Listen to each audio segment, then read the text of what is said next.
Bueno, muy bien, largamos. Eh, bueno, muy buenas tardes, buenas noches a todas, a todos. Es un placer compartir con ustedes esta noche. Hoy nos acompaña el doctor Leandro Rodríguez. Leandro es cardiólogo, miembro titular de la Sociedad Argentina de Cardiología, jefe de cardiología del Sanatorio Anchorena de San Martín. Es un gran amigo, un experto en medicina cardiovascular y en cardiología crítica en particular. Así que, Leandro, es un honor tenerte con nosotros. Gracias por estar hoy. Muchas gracias, Adolfo. Gracias, Luis, también por la invitación. Y bueno, hoy nos toca hablar sobre estrategias de reperfusión en el infarto con elevación del ST.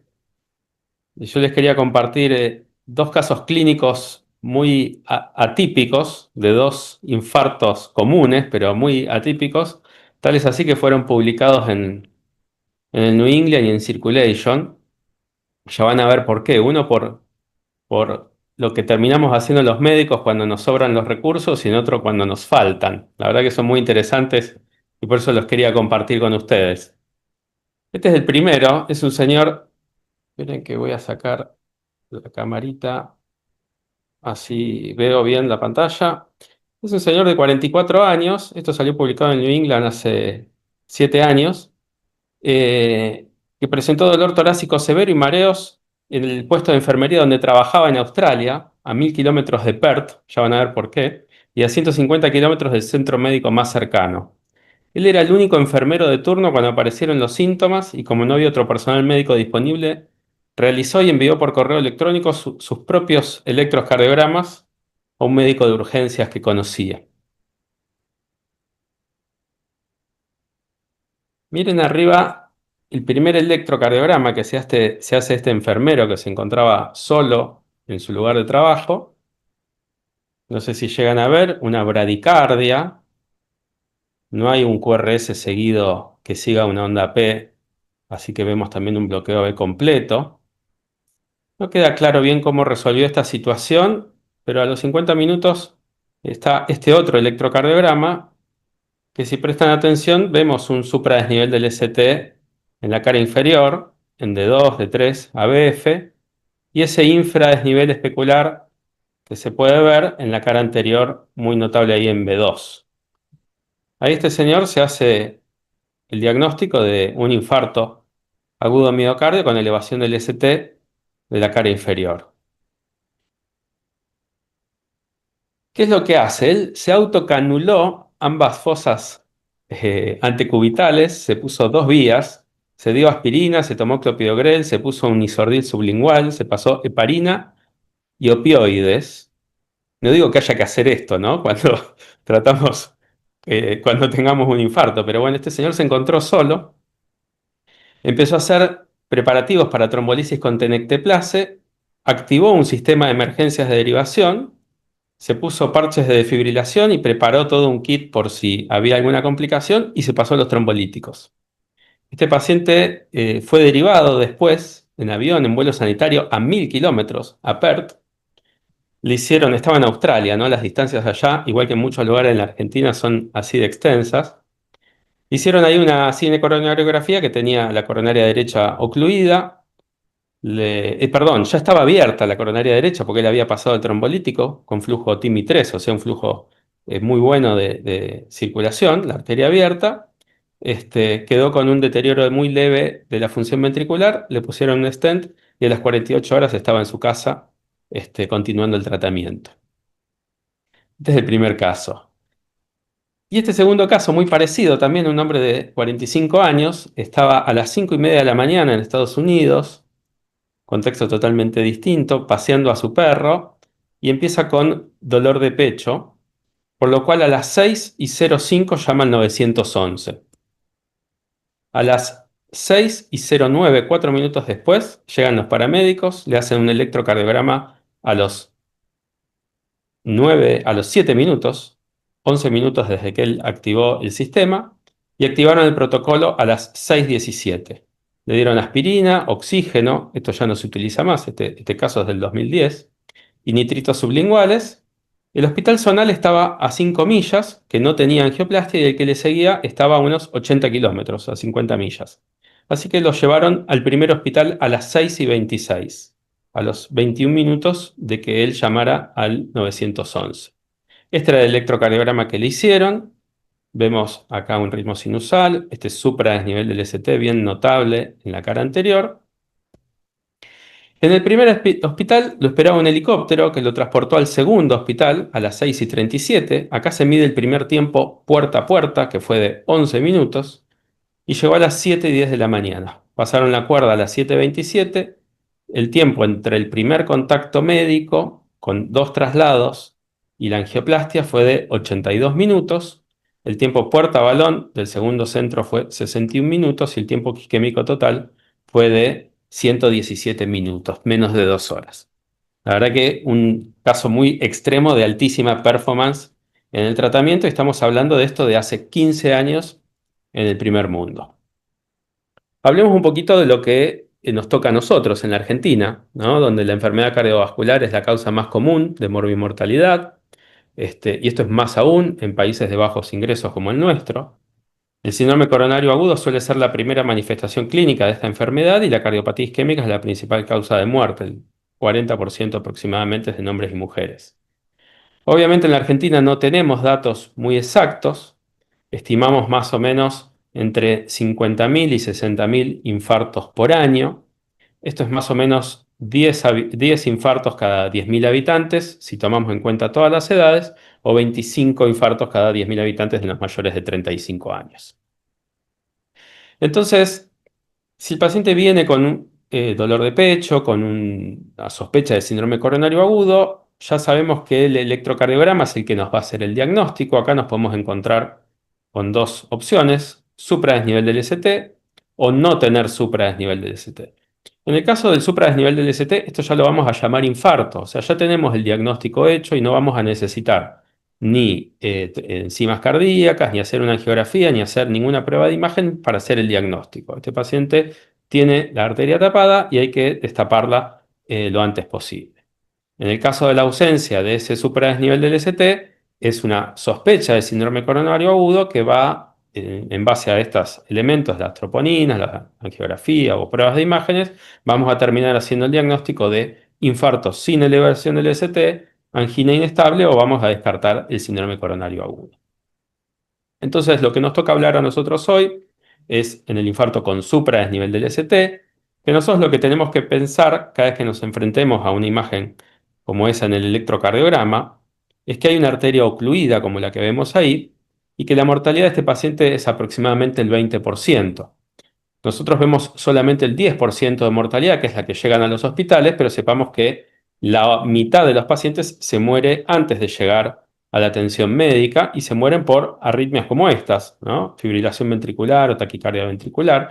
Por eso, desde que nosotros identificamos un supradesnivel del ST y que sabemos que hay una arteria tapada, hasta que esa arteria esté tapada en todos los traslados, en la ambulancia, en los traslados dentro del hospital, en los ascensores, y siempre viéndolo, el paciente tiene que estar conectado a un desfibrilador. Esto es la evolución en la Argentina. Nosotros decimos supradesnivel del ST, arteria tapada, hay que destapar la arteria. Miren lo que hicimos en los últimos casi 40 años, desde 1987, donde estos son todos registros nacionales, en donde se reperfundía. Vemos en verde lo que se pasaba a trombolíticos, en celeste los pacientes que se hacían angioplastia y en gris los que no se reperfundían. Reperfundíamos un 15% de los pacientes en el 87 y esto fue mejorando con mucha utilización de trombolíticos hasta el 2000, donde se empieza el auge de la angioplastia primaria, y hoy en día tenemos casi un 90% de revascularización con predominancia de angioplastia primaria y todavía utilización de trombolíticos. La verdad que es un gran avance. Tengamos en cuenta que estos registros en general participan los centros más grandes, con residencias médicas, con más, digamos, centros con mayor complejidad, y con lo cual deben ser probablemente resultados un poco mejores de los que hay en el resto del país, pero es la información que tenemos. Ahora, acá vemos en estos mismos registros cuál fue la mortalidad de estos pacientes. Y la verdad es que uno no ve una mejoría tan notable en estos últimos 40 años. Si vemos los últimos 15 años, no salimos de ese 8 o 10% de mortalidad sin poder mejorar, a pesar de haber mejorado mucho la calidad de los tratamientos y de más angioplastia y demás trombolíticos. Entonces acá es el primer interrogante que nos hacemos en el por qué sucede esto, ¿no? En el mundo, la mortalidad del infarto con supradesnivel LST se pudo ir bajando mucho en el primer mundo y hoy en día están muy por debajo del 5% de mortalidad. ¿Por qué puede ser esto? Bueno, estos son información de los últimos registros. Esto es del 2015, donde vemos que solamente el 30% se podían revascularizar dentro de los 60 minutos y un 40% lo hacía después de las 2 horas, como vemos acá. Y vuelvo a decir, esto es en centros grandes, con disponibilidad en general de hemodinamia y con médicos entrenados que entienden que esta patología hay que tratarla rápidamente, con lo cual probablemente y todos sabemos que muchas veces estos números no se cumplen y por eso nuestra mortalidad tan alta. Para entender un poquito mejor esto, acá este estudio es un metaanálisis, uno de los estudios más conocidos de trombolíticos que se hayan publicado. Esto es de 1994. Es un metaanálisis de todos los estudios que tenían más de 1000 pacientes en los que se había usado trombolíticos. De este estudio se llama FTT. Se salen la mayoría de las indicaciones, contraindicaciones, ventanas de tiempo de cómo se usan los trombolíticos en los infartos. Y nos muestra acá algo muy notable, que es cómo la cantidad de vidas salvadas cada 1000 pacientes tratados, en la primera hora, la hora de oro que se le decía, donde salvamos 65 pacientes, 65 vidas cada 1000 pacientes tratados, y esto va disminuyendo a medida que pasan las horas y el infarto se hace más grande. Lo mismo sucede con la angioplastia, este estudio de 1999, donde la angioplastia realizada dentro de la primera hora, en un estudio randomizado, la mortalidad era de menos del 1% y esto se cuadriplicaba en la segunda hora y aumentaba muchísimo más si el paciente no era reperfundido. Entonces, no solo es destapar la arteria, sino es hacerlo en tiempo y forma con el método que sea, trombolíticos o angioplastia. En esa época todavía se discutía si el trombolítico era mejor que la angioplastia y aparecían estudios y bueno, se fue aclarando. Este estudio vemos la reducción de riesgo de la angioplastia por sobre el trombolítico. O sea, acá comparaba cómo la angioplastia era mejor que el trombolítico, pero esa reducción de riesgo iba disminuyendo a medida que retrasábamos la angioplastia. Si hacemos la angioplastia en el mismo momento del trombolítico, había una notable reducción de riesgo de mortalidad. Y si esto pasaba la hora, ya el riesgo, la reducción estaba en cero. Y si tardábamos más de una hora en hacer la angioplastia con respecto al trombolítico, empezábamos a tener reducción negativa, o sea, aumento del riesgo del paciente. Con lo cual, en ese tiempo es donde se van determinando cuáles eran el tiempo que podíamos retrasar la reperfusión para poder darle un tratamiento que asumimos que es mejor. Entonces, ¿podemos mejorar nuestra mortalidad y nuestros números? Sí, hoy en día se sistematiza y tenemos números claros de cuáles son nuestros objetivos de tiempo para el tratamiento. Acá vemos, se denomina primer contacto médico, al primer contacto que tiene el paciente con el sistema de salud. Esto es en una ambulancia, en el domicilio del paciente, en un hospital sin disponibilidad de hemodinamia o en un hospital con disponibilidad de hemodinamia. En todos los casos, el objetivo es tener un electrocardiograma dentro de los 10 minutos. En el caso de estar en la ambulancia del paciente o en un hospital sin disponibilidad de hemodinamia, la pregunta que nos tenemos que hacer es si le podemos ofrecer dentro de los 120 minutos tener la arteria abierta al paciente. Es muy difícil, nadie tiene la bola de cristal y es muy difícil predecir ese tiempo si uno no forma parte ya de una red organizada, con comunicación, con todo ya preestablecido de a dónde voy a mandar el paciente y qué es lo que van a hacer en ese lugar con el paciente. Si no, ante la duda, en un lugar sin disponibilidad de hemodinamia, vamos a preferir el trombolítico o sabiendo que el tiempo va a ser mayor a 120 minutos, vamos a preferir el trombolítico. En ese caso, El trombolítico, el objetivo es iniciar esa reperfusión dentro de los 10 minutos de llegado del paciente de hecho, el diagnóstico con el electro de llegado del paciente al centro sin disponibilidad de hemodinamia. Y si lo voy a derivar a un centro con hemodinamia, ahí el tiempo entre la llegada al primer hospital o la llegada a la ambulancia hasta que esté la arteria abierta tiene que ser de 90 minutos. En cambio, si el paciente llega a un lugar con disponibilidad de hemodinamia, el electro a los 10 minutos y la arteria tiene que estar abierta dentro de los 60 minutos. Esto tampoco es fácil, incluso en los centros grandes con disponibilidad, y vamos a ver por qué. Dijimos, objetivo, reperfusión de la arteria en 60 minutos. Y ustedes piensen en los lugares donde trabajan todos estos pasos, ¿no? El paciente llega, va a la guardia, va al triage, le hacen un electrocardiograma, se lo muestran al médico, se hace la interconsulta con cardiología, se evalúa y se activa hemodinamia, llega el hemodinamista, se llama el camillero, se prepara el paciente, se enciende el equipo y hace la intervención.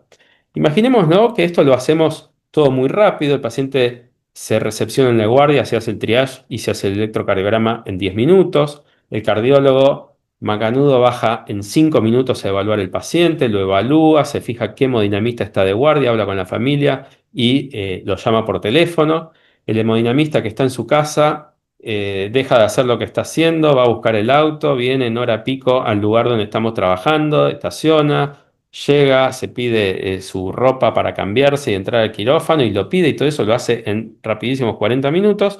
Llama al camillero que viene rapidísimo, lo traslada y prepara el equipo, lo enciende, van armando los campos, van cubriendo el paciente, rasuran la zona, todo eso en 10 minutos y hacen la intervención rapidísimo en 20 minutos. Si nosotros sumamos todos esos tiempos muy buenos, esto suma 100 minutos, con lo cual estamos 40 minutos por encima del tiempo objetivo. Y si nosotros decimos, bueno, mala suerte porque no está el hemodinamista, si el hemodinamista estuviera presente y sacamos esos 40 minutos, no podría fallar ninguno de estos sistemas y estaríamos exactamente en 60 minutos. Con lo cual, claramente esta forma de organizarse no funciona, incluso en un lugar con disponibilidad y donde funcionan las cosas bien.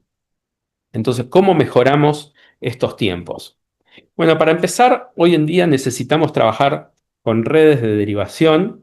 Eh, Hay muchas formas de organizarse. Nosotros trabajamos en un ambiente donde está muy fragmentado el sistema de salud, tenemos el sistema público, sistema de obras sociales, financiadores que llevan a veces al paciente a un prestador que está más lejos o más cerca, a veces sin un criterio muy claro. No está siempre organizado a dónde va a ir el paciente con esta patología tiempo dependiente, entonces la ambulancia llega, tiene que llamar al financiador, preguntarle a dónde lo quiere derivar, este financiador empieza a llamar hospitales, a buscar camas, hablan en general entre administrativos, los administrativos hablan con los médicos, o sea, se pierde una enormidad de tiempo y esto, para poder solucionarlo, necesitamos que quienes toman estas decisiones, los centros derivadores, los centros que van a recibir a los pacientes, los financiadores, los sistemas de las ambulancias, se organicen este es un ejemplo, ¿no?, para que se puedan hacer. Por ejemplo,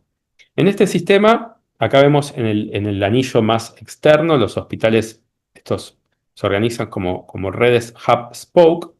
Los hospitales que están en el anillo naranja son hospitales que están a más de 30 minutos de ese hospital central. Entonces le pueden hacer el electrocardiograma y le van a pasar trombolíticos. Y ese paciente después se va a derivar al hospital central. En cambio, los hospitales que están más cerca van a derivar al paciente porque ya tienen todo organizado a ese hospital central para que se haga la angioplastia. El paciente que llega, que va directo a la ambulancia que va al domicilio y donde el diagnóstico se hace en la ambulancia, evalúa lo mismo. Si el paciente está cerca de estos hospitales que están lejos del hospital central, lo van a llevar ahí para que le pasen trombolítico y si el paciente se puede llevar preferiblemente a un centro con hemodinamia, no lo va a llevar a un hospital para después ser derivado, sino que lo tiene que llevar directamente al centro con hemodinamia. Hay miles de redes. Uno debería armar una red en cada lugar geográfico que es distinto en el país, con el sistema público, con el sistema de cada obra social. Idealmente todo esto tendría que compartirse, pero sabemos que eso no sucede hoy en la Argentina. Este es nuestro sistema que tenemos en el Sanatorio Anchorena, donde yo trabajo. Nosotros tenemos ya organizados con algunos financiadores, no con todos, y con algunas empresas de ambulancias, donde ellos detectan el infarto y muchas veces nos consultan vía WhatsApp cuando hay alguna duda en el electrocardiograma. Hablan con sus coordinadores médicos que se encargan de hablar con el financiador, en algunos casos solo para avisar, porque el financiador ya está prehablado de que lo va a derivar directamente sin perder tiempo, y en otros casos para pedir permiso para la derivación. Mientras tanto, hablan con nosotros y todo esto va sucediendo mientras el traslado se activa y el paciente ya se está movilizando hacia el sanatorio. Y mientras tanto, mientras nosotros estamos esperando al paciente, vamos llamando al hemodinamista, el hemodinamista ya está llegando, muchas veces llega antes que el paciente, se va encendiendo el equipo, se va preparando la mesa con todos los instrumentos, y entonces se ahorra muchísimo tiempo. Lo otro que sucede es que se bypasea la guardia. Vean cómo estos estudios ya de hace más de 10 años, evaluaron cómo evitar la guardia, o sea, subir directamente a la sala de hemodinamia. Y para esto necesitamos estar avisados que lo que está viniendo es un supra del ST, o sea, necesitamos tener ese electrocardiograma previo, haber activado el sistema y trabajado con la ambulancia previamente. Permite ahorrar enormemente los tiempos. Y ahí van pasando en simultáneo todos esos pasos que parecían imposibles poder hacer una angioplastia dentro de los 60 minutos. Esto pasó de ser una sugerencia en las guías del tratamiento a ser una indicación clase 1 ya en las guías desde el 2017, cada vez más afianzado de, dentro de lo posible, pasar directamente a la sala de hemodinamia. Esto es algo que quiero mencionar. La angioplastia por vía radial tiene amplios beneficios, menos riesgo de sangrado, ha demostrado ser más segura y con menos riesgo de eventos vasculares severos, pero es importante no preservar esa zona. Se utiliza la muñeca derecha para hacer el acceso radial a una angioplastia, así que evitar, no dice qué tiene que ver esto en la ambulancia o en la guardia, bueno, evitemos poner vías para que no quede inutilizado esa zona, sino el hemodinamista va a ir por femoral y ya estamos asumiendo mayor riesgo. Algo importante, vean, la aspirina, esto lo tenemos que hacer desde que existe la sospecha diagnóstica. Esto idealmente se tiene que administrar en la ambulancia y si no, en el primer acceso, el primer contacto médico en el hospital. Vean, una aspirina, este estudio es de 1988, un estudio emblemático, muy, muy conocido, el ISIS-2, donde se hacía un 2 por 2 con aspirina y streptoquinasa, y vean en la curvita de arriba la mortalidad de los pacientes a los que le daban placebo, le daban infusión de placebo y una tableta placebo. Los pacientes se morían en un 13,2%. Los pacientes que recibían aspirina solo se morían un 10, había una reducción del 20% de la mortalidad. Y los pacientes que recibían streptoquinasa también se morían un 10. O sea, es lo mismo dar una aspirina que dar streptoquinasa al infarto de miocardio, ¿no? Con un valor de centavos de una aspirineta, la importancia que tiene. Y por supuesto, cuando se suman el trombolítico, en esa época la streptoquinasa y la aspirina, el beneficio era mucho mayor y reducía casi a la mitad, del 13 al 8%. La otra segunda medida que vamos a evaluar es si hay que darle oxígeno. Esto antes se hacía sistemáticamente. Se fue demostrando, vean en esta primera cuadro donde vemos estas curvas, es la cantidad de CPK que liberan los pacientes que le daban oxígeno en rojo o que no le daban oxígeno en celeste. Había infartos más grandes cuando se utilizaba oxígeno sistemáticamente. De ahí es que pasó a ser una indicación clase 3, o sea, una contraindicación el dar oxígeno sistemáticamente, y solo se lo vamos a dar a los pacientes que desaturen, o sea, que tengan una saturación de menos del 90%. Los pacientes, ya sean que vayan a hemodinamia o que se tengan que pasar trombolíticos, los vamos a anticoagular, sobre todo cuando se usa TPA o TNK, ¿no? Se puede utilizar enoxaparina. Esto se hace poco, pero es algo que hay que hacerlo. En enoxaparina subcutáneo no tiene un inicio de acción inmediato, entonces hay que pasar medio bolo, o sea, 0,5 miligramos kilo en bolo endovenoso, y a los 15 minutos los la heparina subcutánea que se utiliza tradicionalmente. Solamente en los casos de mayores de 75 años es que no se da ese bolo endovenoso. Y si no, lo tradicional es usar heparina sódica, heparina no fraccionada, 4.000 unidades en bolo endovenoso y seguido de infusión hasta que se destape la arteria. Vamos a indicar también, en este caso antes de hacer el cateterismo, la doble antiagregación, la aspirina ya se lo dimos. Tenemos tres opciones: el clopidogrel, que la dosis de carga hoy en día es de 600 miligramos y después de 75 miligramos por día. Prasugrel 60 miligramos, esto lo evitamos en los mayores de 75 años o en los que han tenido algún evento de stroke o evento cerebrovascular. O ticagrelor, 180 miligramos en carga y luego 90 miligramos cada 12 horas. El prasugrel hoy en día es el tratamiento de elección cuando no hay contraindicación. El ticagrelor se prefiere también cuando no se puede usar clopidogrel en esos casos. Y en casos con mayor riesgo de sangrado o ante la no disponibilidad, el clopidogrel sigue siendo una alternativa válida. Bueno, y lo que sigue es hacer la angioplastia impactando el stent en la arteria ocluida. Y lo segundo que nos vamos a preguntar en ese momento, y que ya hablamos con el hemodinamista en ese momento, es si hay otras lesiones, qué vamos a hacer con ellas, ¿no? Y esto fue cambiando con el tiempo. Antes se resolvían solamente las arterias responsables del infarto y hay cada vez más evidencia. Acá vemos cómo los eventos cardiovasculares son muy superiores cuando se trata solamente el vaso culpable comparado con tratar todos los vasos que tienen obstrucciones significativas. Lo que fue cambiando también es si esto había que hacerlo todo el primer día o en la misma internación, o si había que programar el paciente de forma ambulatoria. Y hoy en día, si el paciente está estable hemodinámicamente, no tiene angina recurrente, podemos tratar la lesión culpable y resolver o en la internación o en el momento ideal o dentro de los 45 días las lesiones pendientes que quedan.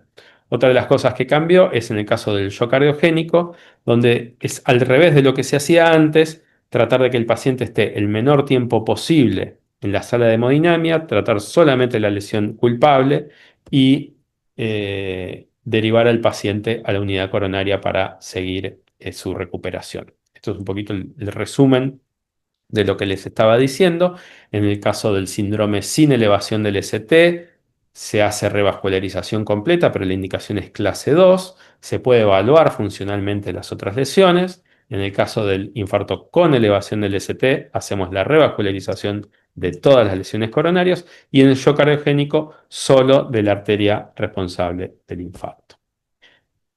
Bueno, y hablamos ahora de qué pasa cuando no tenemos asegurado ese traslado y apertura de la arteria dentro de los 120 minutos.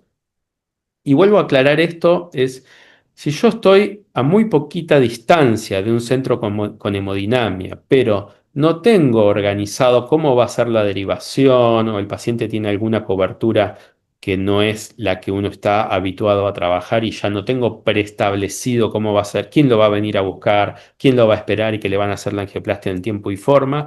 La verdad que incluso cuando las distancias son cortas, hacer esta revascularización dentro de los 120 minutos es muy difícil. Entonces, si yo no tengo asegurado eso, es preferible hacer el trombolítico e iniciar el traslado inmediatamente después de haber pasado ese trombolítico. O sea, no esperar los criterios de reperfusión, que vamos a hablar después, para ver si el paciente tiene que hacerse una angioplastia o no, sino derivarlo directamente al centro con disponibilidad de hacer hemodinamia.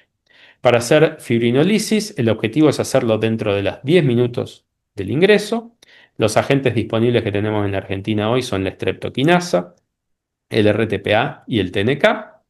La streptokinasa es uno de los ya cada vez menos utilizado en el mundo, pero uno de los más utilizados en la Argentina. Eh, es, Vienen en ampollas de 1,5 millones de unidades, se pasa en 1 hora, se diluye en 100 mililitros de solución fisiológica a 100 mililitros hora, eso pasa en 1 hora. El paciente puede hipotensarse, uno puede reducir la velocidad de infusión, expandir un poquito, controlar esa hipotensión y enseguida volver a acelerar la infusión. Puede haber hemorragias como en todas las infusiones de trombolíticos. La anafilaxia es rara, se ve cuando se repite la infusión de streptokinasa. En general es rara en las primeras infusiones y la tasa de reperfusión no es tan mala, es un 60% aproximadamente y es una opción súper válida la streptokinasa cuando no se dispone de otro método. Más moderno y disponible hasta ahora teníamos el Actilice, el RTPA, es un poquito más complicado de infundir. Vienen dos frasquitos de 50 miligramos, se pasan de un frasco 15 miligramos en bolo y se reservan los otros 35. Del otro frasco se pasan, si el paciente pesa, se ajusta por kilo, ahí tienen la dosis, igual eso está en los prospectos, en todas partes. Si el paciente pesa 70 kilos, se pasan los 50 miligramos en 30 minutos y después agarro esos 35 miligramos que había separado y se vuelven a pasar en 30 minutos más. La tasa de reperfusión es mucho mayor y esto se hace en infusión paralela con heparina sódica. ¿Mm? Y ahora tenemos disponible hace muy poquito tiempo, este año, el TNK, que se está utilizando tanto en la reperfusión del stroke como hace muchos años en la reperfusión del infarto. También se ajusta por peso. Se utiliza una dosis mínima de 30 miligramos y una dosis máxima de 50. Las ampollas para infarto son de 50 miligramos y se dan 5 miligramos cada 10 kilos de peso aproximadamente. Entonces, si el paciente pesa hasta 60 kilos, son 30 miligramos.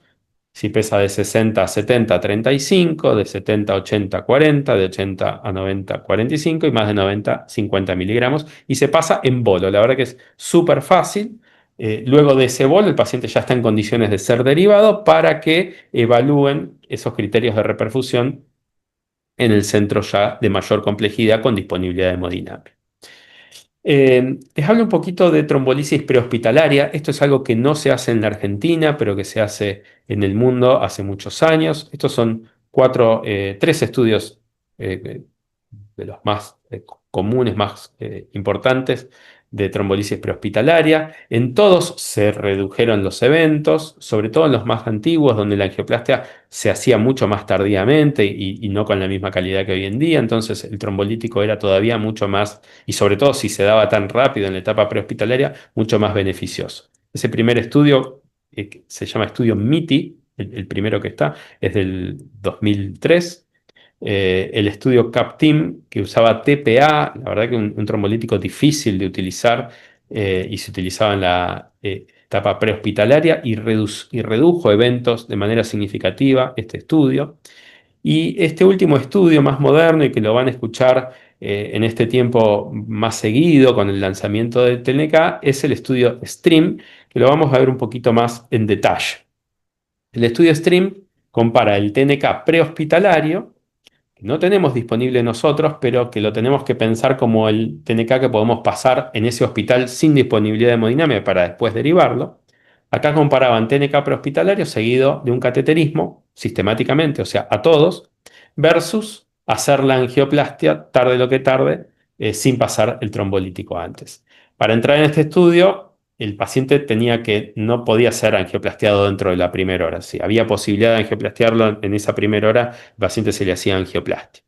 Era un estudio multicéntrico en 15 países con 1.900 pacientes y eran todos infartos de menos de 3 horas de evolución, que como les mostré son los infartos que más se benefician de este trombolítico rápido, ¿no? A medida que van pasando las horas, el beneficio es menor de reperfundir la arteria y el beneficio del trombolítico es todavía menor. Entonces, el paciente que más se va a beneficiar de esto es el paciente que está con pocas horas de evolución y en donde el retraso de la angioplastia va a ser peor. Y en ese caso, nosotros pasando el trombolítico, lo que hacemos es, si el paciente reperfunde, ganar una ventana de tiempo, porque ese paciente después podemos hacerle la angioplastia hasta 24 horas después, ¿no? Acá los dos grupos eran el grupo fibrinolisis, TNK en bolo, ajustado a peso. 50% del bolo se usa en TNK si el paciente tiene más de 75 años. Esto fue así porque eran los pacientes que más sangrado tenían. Le daban aspirina, como a todos los pacientes que se usan trombolíticos, ¿no? Los otros antiagregantes es para la angioplastia primaria solamente. Aspirina y enoxaparina, y se hacía CCG, o sea, cine coronariografía urgente, si la reperfusión era fallida, o se hacía de forma diferida sistemáticamente entre las 6 y las 24 horas después, si esa reperfusión era exitosa. En cambio, el otro grupo era angioplastia primaria directamente, más el tratamiento estándar. Lo que vieron en este trabajo es que el endpoint de muerte, shock cardiogénico, insuficiencia cardíaca o reinfarto fue similar en ambas ramas, no había diferencia significativa, y por lo cual demostraban que pasar el trombolítico y si el paciente reperfundía, poder tener 24 horas para hacer una angioplastia daba el mismo resultado que llevarlo a hacer la angioplastia de uno. Y si el paciente no reperfundía, sí había que hacer la angioplastia inmediatamente. Esto es lo mismo que les estaba contando de cuáles fueron los resultados. No hubo diferencias ni en el endpoint combinado ni en cada ítem, mortalidad, shock cardiogénico, reinfarto por separado. O sea, fue el mismo resultado. Es interesante ver acá cómo era ese flujo de sangre que se encontraban cuando hacían el cateterismo, que en los pacientes que habían recibido TNK tenían el 60, acá vemos 58%, la arteria completamente abierta y con buen flujo, y un 15% con la arteria abierta y el flujo un poco enlentecido, con lo cual 75% de los casos tenían arteria abierta. En cambio, los pacientes que no recibían el trombolítico, solamente un 30% habían reperfundido espontáneamente, que tenían flujo TIMI 2 o 3. Bueno, entonces resumiendo cómo es esto de la angioplastia de rescate o fármaco invasiva, nosotros pasamos el TNK en bolo, iniciamos el traslado inmediato al centro con hemodinamia. En ese centro van a evaluar la reperfusión entre los 60 y los 90 minutos. La forma que lo van a evaluar es con clínica y electrocardiograma. Si el dolor disminuye más de un 50%, si el ST disminuye más de un 50%, sobre todo en la cara anterior o un 70% en la cara inferior, y aparecen arritmias de reperfusión. Las arritmias de reperfusión son el de arriba, que es como la TB lenta, ese ritmo ventricular con disociación AB, a 100, 120 latidos por minuto, sin descompensación hemodinámica. Esas son arritmias de reperfusión. Nos quedamos tranquilos y esa angiografía, ese cateterismo se va a poder hacer, que está recomendado hacerlo siempre, dentro de las 3 a 24 horas. En el estudio STREAM usaron 6 a 24, en las guías dicen entre 2 y 24, en la Argentina utilizamos en general entre 2 y 24 horas para hacer el cateterismo. No lo hacemos inmediatamente porque ese paciente que está con los líticos en su circulación tiene más riesgo de sangrado. Preferimos sí o sí utilizar la vía radial en estos casos para evitar las hemorragias más importantes, si no lo diferimos un poquito más. Y si el paciente falla la reperfusión, del otro lado, en rojo, y el paciente continúa con dolor, si el ST no bajó un 50% o hay inestabilidad hemodinámica, el paciente está con insuficiencia cardíaca, con arritmias ventriculares, o tenemos que chocarlo por una arritmia, el paciente no está claro, no está del todo bien, vamos a hacer igual la angioplastia de rescate inmediata sin esperar nada de tiempo, y ya con el paciente que ya lo derivamos rápido al centro con hemodinamia. Entonces, resumiendo un poco toda la charla, las opciones, estrategias que tenemos para revascular el paciente, dijimos que lo ideal, la estrategia preferida es la angioplastia primaria, siempre y cuando nosotros proyectemos que eso va a estar realizado dentro de los 120 minutos y con objetivos mucho más estrictos, si vamos por esa estrategia. Esa estrategia bien hecha reduce la mortalidad, reduce el infarto y reduce el stroke. ¿Qué pasa cuando el paciente viene con un infarto más tardío, más evolucionado, un infarto con más de 12 horas de evolución? Bueno, vamos a elegir en esos casos la estrategia invasiva también, la angioplastia primaria, en los pacientes hasta las 12 horas. Acá vemos en las guías que está, eso es una indicación clase 1, hasta las 24 horas. Entre las 24 y las 48 horas de evolución también ya hay la indicación ahí, el beneficio se va perdiendo, pero hay beneficio, sobre todo pacientes jóvenes, infartos grandes, cuando se sospecha de cara anterior, hacer una angioplastia primaria aún en casos tardíos hasta las 48 horas es indicación clase 2, pero hay cierto beneficio. Y después de las 48 horas, los pacientes con arterias ocluidas crónicas, que ya ha pasado 2 días de tiempo, el beneficio es muy escaso o nulo y está el perjuicio de una intervención que es mucho más compleja y riesgosa y por eso está contraindicado hacerlo sistemáticamente. Hay oclusiones totales en pacientes más tardíos que siguen teniendo síntomas, que siguen teniendo angina y que no tienen otra causa, que uno puede plantear una intervención programada, muchas veces con material específico para poder destaparla y con un personal entrenado para poder hacerlo, pero si no, está contraindicado hacerlo sistemáticamente. Dijimos que la fibrinolisis prehospitalaria es muy interesante, se gana muchísimo tiempo, pero bueno, no lo tenemos disponible en la Argentina. Esto es por montones de motivos. Sepan que estas ampollas de TPA, de TNK, valen cerca de 7 millones de pesos. Imagínense en una ambulancia el control de eso, cómo sería. Tiene que haber personal capacitado para hacer el diagnóstico, para administrarlo. O sea que hoy en la Argentina lo que nos encargamos es que la ambulancia haga el diagnóstico y haga el traslado lo más rápido posible al centro que corresponde. Eso ya es importante. Y sí reservar esa fibrinolisis esa estratégica fármaco-invasiva, que es la de pasar trombolíticos cuando no tengo disponibilidad dentro de los 120 minutos, siempre derivar al paciente y si el paciente reperfundió a la hora, tengo hasta 24 horas para hacer una angioplastia y tener el mismo resultado que si hubiera hecho una angioplastia de una, o si el paciente no reperfundió, hacer la angioplastia de rescate de manera inmediata. Finalmente, y para terminar, y esperando las preguntas de ustedes, la mejor estrategia es la que podamos hacer más rápido y sin pérdida de tiempo. Muchas gracias.